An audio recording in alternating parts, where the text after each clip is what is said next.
Donc, pour continuer, quand j'étais au Cameroun, quand je souffrais de cette maladie-là,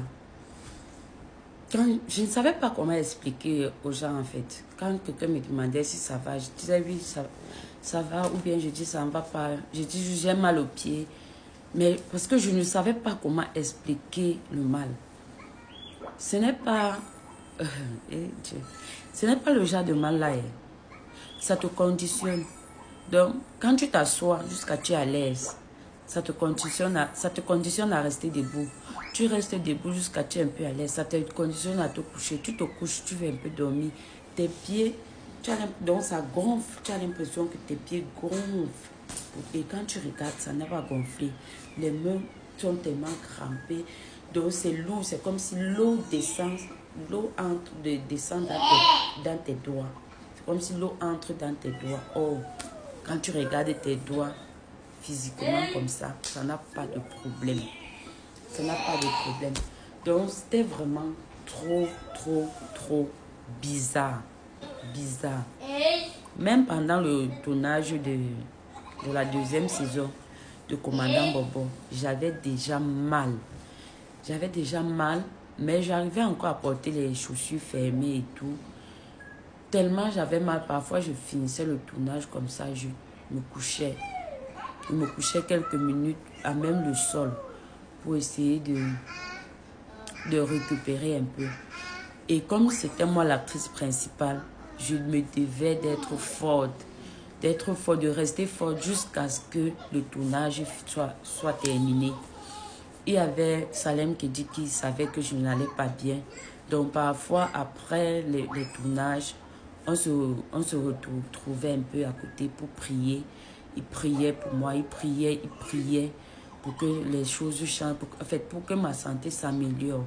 Mais lui comme moi, on était loin de penser que c'était une maladie aussi grave et chronique, même on ne pouvait pas imaginer.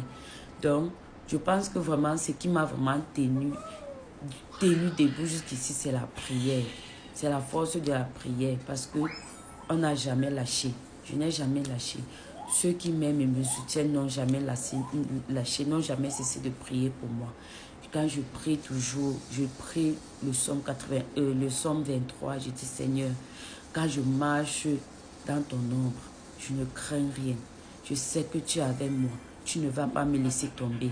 Je faisais toujours cette prière. Je faisais toujours la prière du psaume.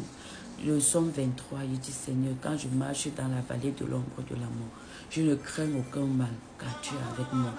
Le Seigneur est mon berger, je ne manquerai de rien.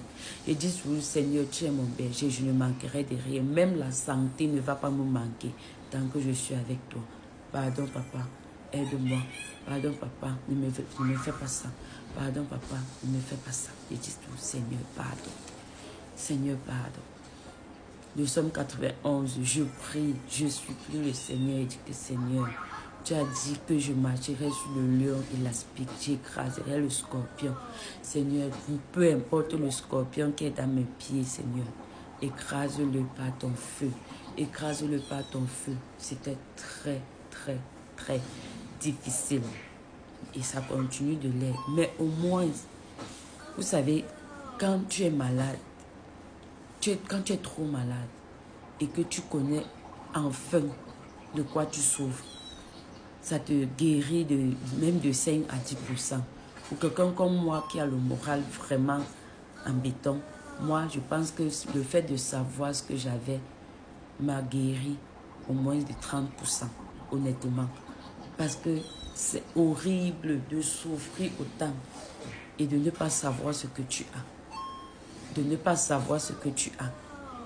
Et je suis sûre que si j'étais restée au Cameroun, j'aurais cédé à la pression des marabouts, des ceci, cela, parce que ça te fait tellement mal au point où tu as juste envie qu'on te dise que tu as juste envie qu'on te dise que c'est quelqu'un qui t'a fait ça. Donc tu as envie de savoir ce que tu as. Mais heureusement, le Seigneur a fait grâce. Je suis venue au Canada. Ils ont déjà vu ce que j'ai. Ils ont même déjà commencé les traitements. C'est vrai qu'ils ne sont pas très optimistes. Mais moi, j'ai dit que je suis optimiste. Je suis la plus optimiste du monde. Mon frère m'a fait un message aujourd'hui. Il m'a dit que laisse les choses des watts là, qui disent que tu ne vas plus marcher là. Eux, quand ils ont mal au ventre, c'est au moins 6 mois pour guérir. Nous, quand on a mal au ventre, on lèche l'huile rouge, on guérit. Donc, forge ton mental que je connais là et reste positif. Voilà. Je suis positif. Je suis très positive. Je sais que ça va aller par la grâce de Dieu. Il n'a pas encore dit son dernier mot. Et moi, je pense toujours que voilà comment mon mental, c'est quoi? Il y a quelqu'un quelque part qui vit plus pire que ce que je suis en train de vivre. Donc, je peux encore guérir de cette maladie. Oui, je peux. Je peux. En tout cas, abonnez-vous pour la suite parce que il y a encore beaucoup de choses à déballer. Allez, ciao.